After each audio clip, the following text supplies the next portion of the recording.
بسم الله الرحمن الرحيم ألم تر كيف فعل ربك بأصحاب الفيل ألم يجعل كيدهم في تضليل وأرسل عليهم طيرا أبابيل ترميهم بحجارة من سجيل فجعلهم كعصف مأكول بسم الله الرحمن الرحيم لإيلاف قريش إيلافهم رحلة الشتاء والصيف فليعبدوا رب هذا البيت الذي أطعمهم من جوع وآمنهم من خوف بسم الله الرحمن الرحيم أرأيت الذي يكذب بالدين فذلك الذي يدع اليتيم ولا يحض على طعام المسكين فويل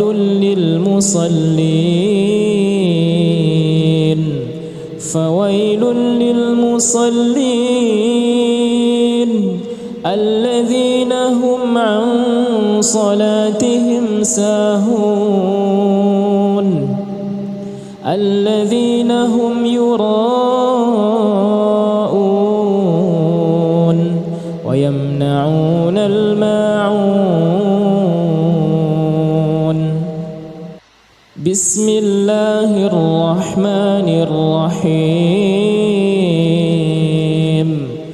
إنا أعطيناك الكوثر فصل لربك وانحر إن شانئك هو الأبتر بسم الله الرحمن الرحيم قل يا أيها الكافرون لا أعبد ما تعبدون ولا أنتم عابدون ما أعبد ولا أنا عابد ما عبدتم ولا أنتم عابدون ما أعبد لكم دينكم ولي دين بسم الله الرحمن الرحيم إذا جاء نصر الله والفتح ورأيت الناس يدخلون في دين الله أفواجا فسبح بحمد ربك واستغفره إنه كان توابا بسم الله الرحمن الرحيم تبت يدا أبي لهب وتب ما أغنى عنه ماله وما كسب سيصلى نارا ذات لهب وامرأته حمالة الحطب في جيدها حبل من مسد بسم الله الرحمن الرحيم قل هو الله أحد الله الصمد لم يلد ولم يولد ولم يكن له كفوا أحد. بسم الله الرحمن الرحيم. قل أعوذ برب الفلق من شر ما خلق ومن شر غاسق إذا وقب ومن شر النفاثات في العقد ومن شر حاسد إذا حسد. بسم الله الرحمن الرحيم. قل أعوذ برب الناس ملك الناس إله الناس من شر الوسواس الخناس الذي يوسوس في صدور الناس من الجنة والناس. أعوذ بالله من الشيطان الرجيم. بسم الله الرحمن الرحيم. الحمد لله رب العالمين الرحمن الرحيم مالك يوم الدين.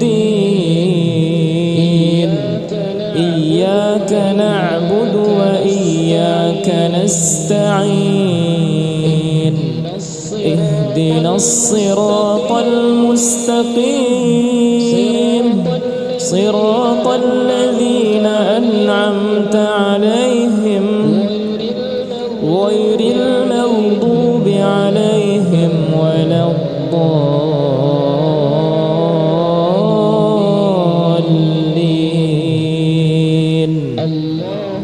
الله لا إله إلا هو الحي القيوم لا تأخذه سنة ولا نوم له ما في السماوات وما في الأرض. من ذا الذي يشفع عنده إلا بإذنه يعلم ما بين أيديهم وما خلفهم ولا يحيطون بشيء من علمه إلا بما شاء وسع كرسيه السماوات والأرض ولا يؤوده حفظهما وهو العلي العظيم. أعوذ بالله من الشيطان الرجيم. بسم الله الرحمن الرحيم. الرحمن علم القرآن خلق الإنسان علمه البيان. الشمس والقمر بحسبان والنجم والشجر يسجدان. والسماء رفعها ووضع الميزان ألا تطغوا في الميزان وأقيموا الوزن بالقسط ولا تخسروا الميزان. والأرض وضعها للأنام فيها فاكهة والنخل ذات الأكمام والحب ذو العصف والريحان. فبأي آلاء ربكما تكذبان. خلق الإنسان من صلصال كالفخار وخلق الجن من مارج من نار فبأي آلاء ربكما تكذبان رب المشرقين ورب المغربين فبأي آلاء ربكما تكذبان مرج البحرين يلتقيان بينهما برزخ لا يبغيان فبأي آلاء ربكما تكذبان يخرج منهما اللؤلؤ والمرجان فبأي آلاء ربكما تكذبان وله الجوار المنشآت في البحر كالأعلام فبأي آلاء ربكما تكذبان كل من عليها فان ويبقى وجه ربك ذو الجلال والإكرام فبأي آلاء ربكما تكذبان يسأله من في السماوات والأرض كل يوم هو في شأن فبأي آلاء ربكما تكذبان سنفرغ لكم أيها الثقلان فبأي آلاء ربكما تكذبان يا معشر الجن والإنس إن استطعتم أن تنفذوا من أقطار السماوات والأرض فانفذوا لا تنفذون إلا بسلطان فبأي آلاء ربكما تكذبان يرسل عليكما شواظ من نار ونحاس فلا تنتصران فبأي آلاء ربكما تكذبان فإذا انشقت السماء فكانت وردة كالدهان فبأي آلاء ربكما تكذبان فيومئذ لا يسأل عن ذنبه إنس ولا جان فبأي آلاء ربكما تكذبان يعرف المجرمون بسيماهم فيؤخذ بالنواصي والأقدام فبأي آلاء ربكما تكذبان هذه جهنم التي يكذب بها المجرمون يطوفون بينها وبين حميم آن فبأي آلاء ربكما تكذبان ولمن خاف مقام ربه جنتان فبأي آلاء ربكما تكذبان ذواتا أفنان فبأي آلاء ربكما تكذبان فيهما عينان تجريان فبأي آلاء ربكما تكذبان فيهما من كل فاكهة زوجان فبأي آلاء ربكما تكذبان متكئين على فرش بطائنها من استبرق وجنى الجنتين دان فبأي آلاء ربكما تكذبان فيهن قاصرات الطرف لم يطمثهن إنس قبلهم ولا جان فبأي آلاء ربكما تكذبان كأنهن الياقوت والمرجان فبأي آلاء ربكما تكذبان هل جزاء الإحسان إلا الإحسان فبأي آلاء ربكما تكذبان ومن دونهما جنتان فبأي آلاء ربكما تكذبان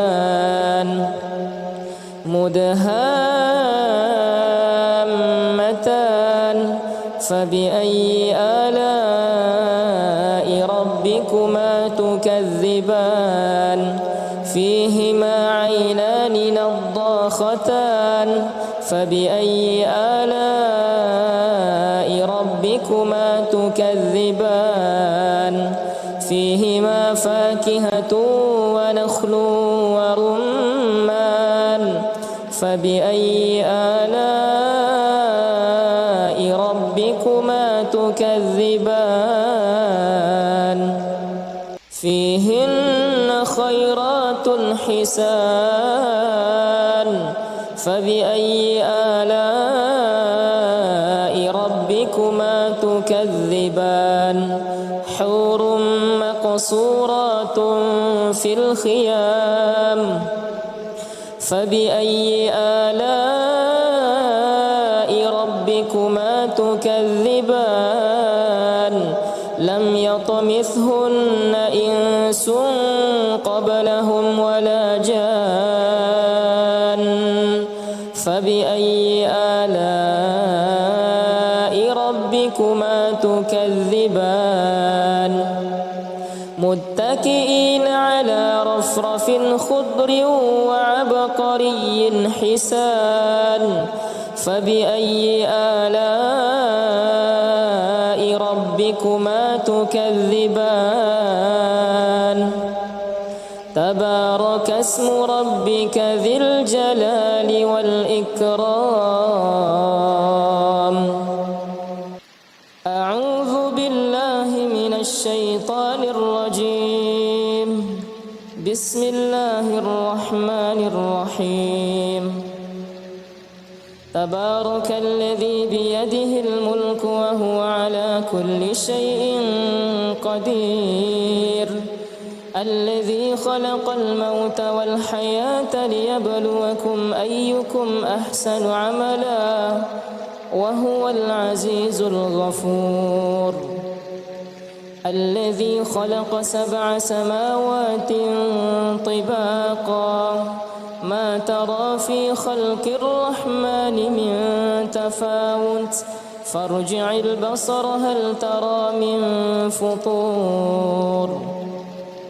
ثم ارجع البصر كرتين ينقلب إليك البصر خاسئا وهو حسير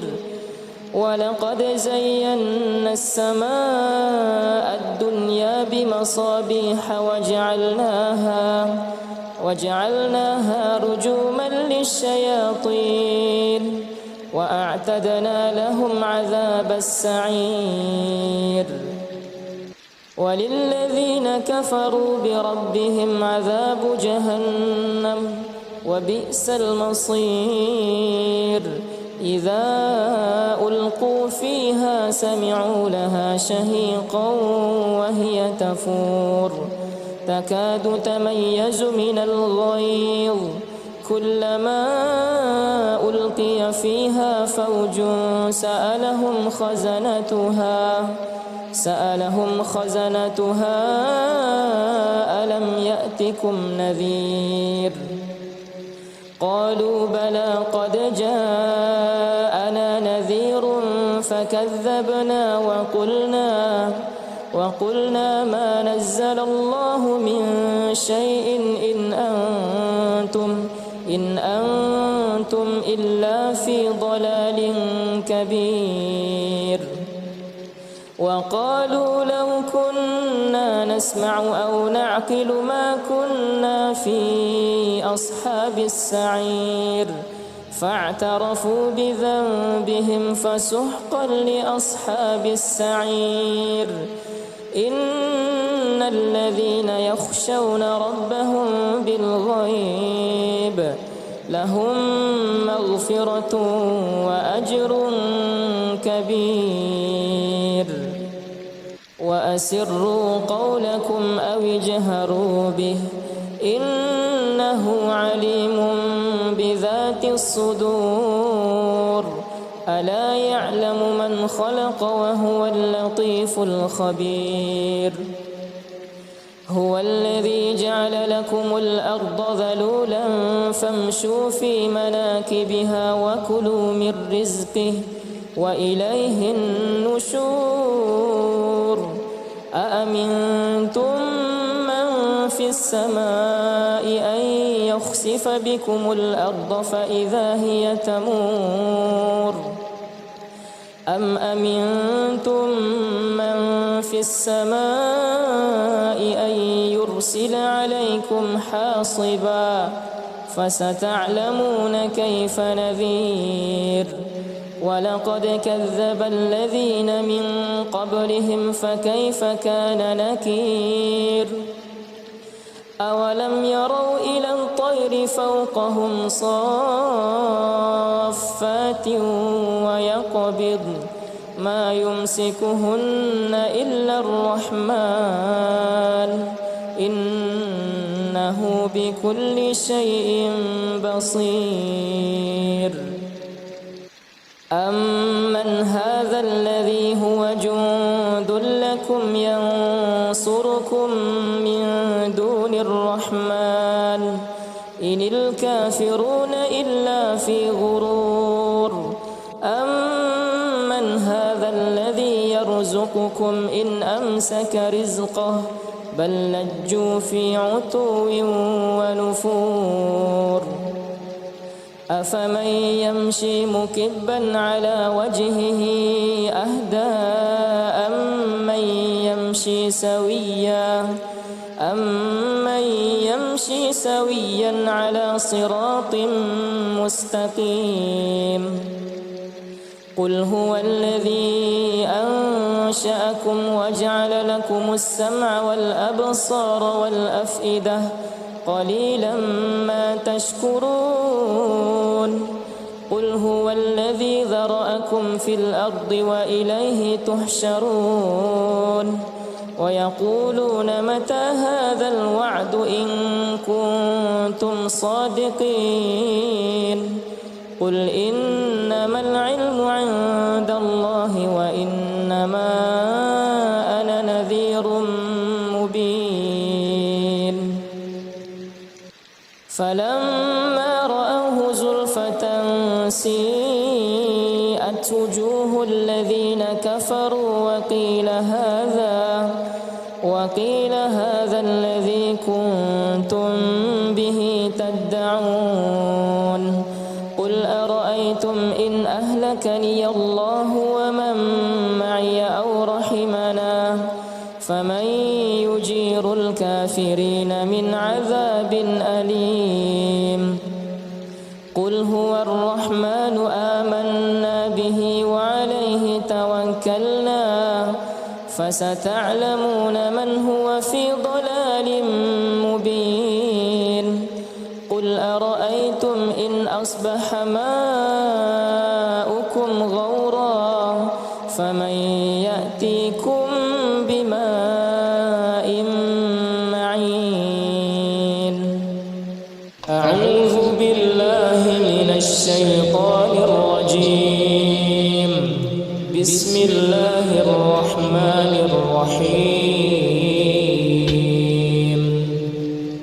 ياسين والقرآن الحكيم إنك لمن المرسلين على صراط مستقيم تنزيل العزيز الرحيم لتنذر قوما ما أنذر آباؤهم فهم غافلون لقد حق القول على أكثرهم فهم لا يؤمنون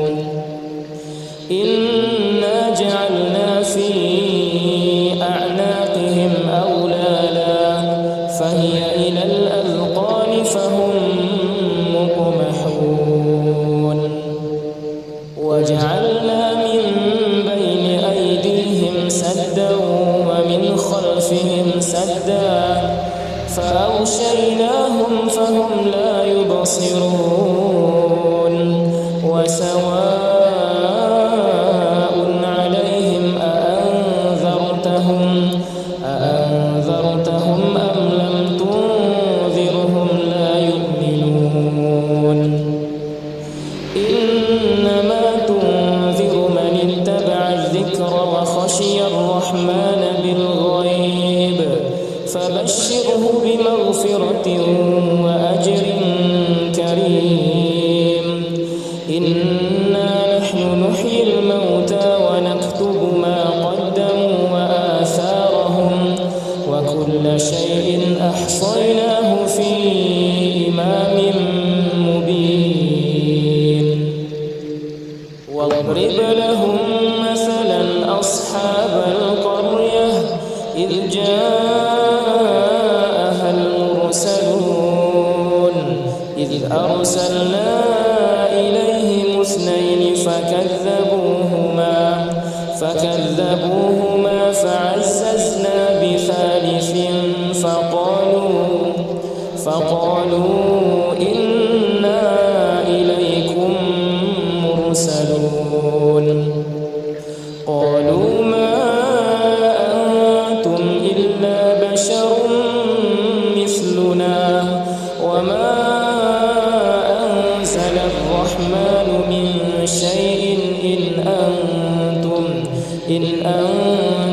إلا تكذبون قالوا ربنا يعلم إنا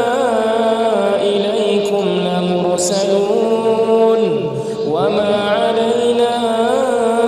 إلا البلاغ المبين قالوا إنا تطيرنا بكم لئن لم تنتهوا لنرجمنكم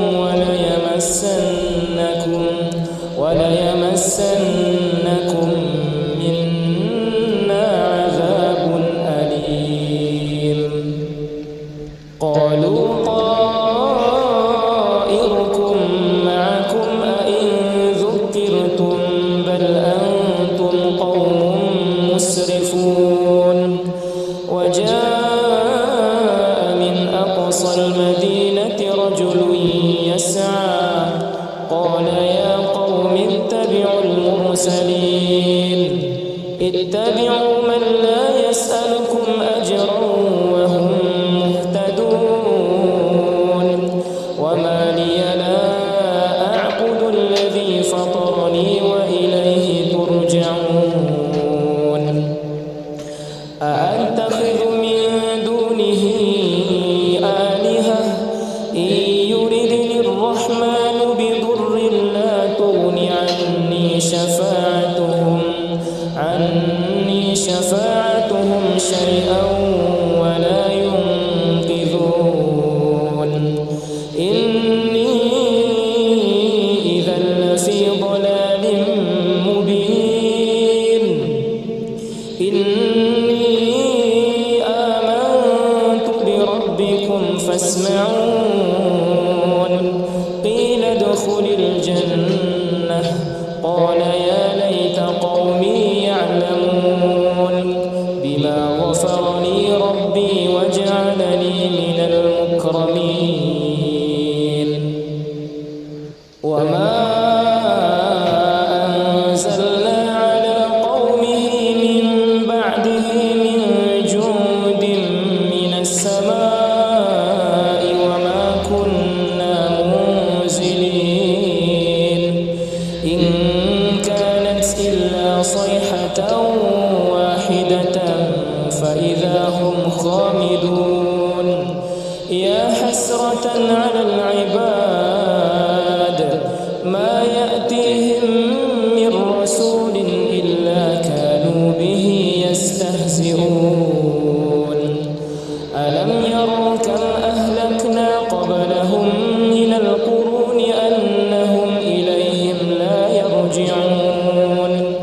وإن كل لما جميع لدينا محضرون وآية لهم الأرض الميتة أحييناها وأخرجنا منها حبا فمنه يأكلون وجعلنا فيها جنات من نخيل وأعناب وفجرنا فيها من العيون ليأكلوا من ثمره وما عملته أيديهم أفلا يشكرون فسبحان الذي خلق الأزواج كلها مما تنبت الأرض ومن أنفسهم ومما لا يعلمون وآية لهم الليل نسلخ منه النهار فإذا هم مظلمون والشمس تجري لمستقر لها ذلك تقدير العزيز العليم والقمر قدرناه منازل حتى عاد كالعرجون القديم لا الشمس ينبغي لها أن تدرك القمر ولا الليل سابق النهار وكل في فلك يسبحون وآية لهم أنا حملنا ذريتهم في الفلك المشحون وخلقنا لهم من مثله ما يركبون وإن نشأ نغرقهم فلا صريخ لهم ولا هم ينقذون إلا رحمة منا ومتاعا إلى حين وإذا قيل لهم اتقوا ما بين أيديكم وما خلفكم لعلكم ترحمون وما تأتيهم من آية من آيات ربهم إلا كانوا عنها معرضين وإذا قيل لهم أنفقوا مما رزقكم الله قال الذين كفروا للذين آمنوا أنطعم من لو يشاء الله أطعمه إن أنتم إلا في ضلال مبين ويقولون متى هذا الوعد إن كنتم صادقين ما ينظرون إلا صيحة واحدة تأخذهم وهم يخصمون فلا يستطيعون توصية ولا إلى أهلهم يرجعون ونفخ في الصور فإذا هم من الأجداث إلى ربهم ينسلون قالوا يا ويلنا من بعثنا من مرقدنا هذا ما وعد الرحمن وصدق المرسلون إن كانت إلا صيحة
كثيرا أفلم تكونوا تعقلون هذه جهنم التي كنتم توعدون اصلوها اليوم بما كنتم تكفرون اليوم نختم على أفواههم وتكلمنا أيديهم وتشهد أرجلهم بما كانوا يكسبون ولو نشاء لطمسنا على أعينهم فاستبقوا الصراط فأنى يبصرون ولو نشاء لمسخناهم على مكانتهم فما استطاعوا مضيا ولا يرجعون ومن نعمره ننكسه في الخلق أفلا يعقلون وما علمناه الشعر وما ينبغي له إن هو إلا ذكر وقرآن مبين لينذر من كان حيا ويحق القول على الكافرين أولم يروا أنا خلقنا لهم مما عملت أيدينا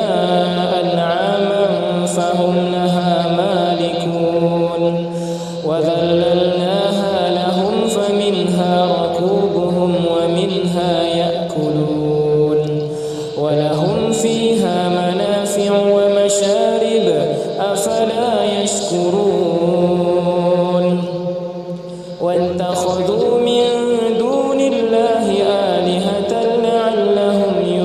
ينصرون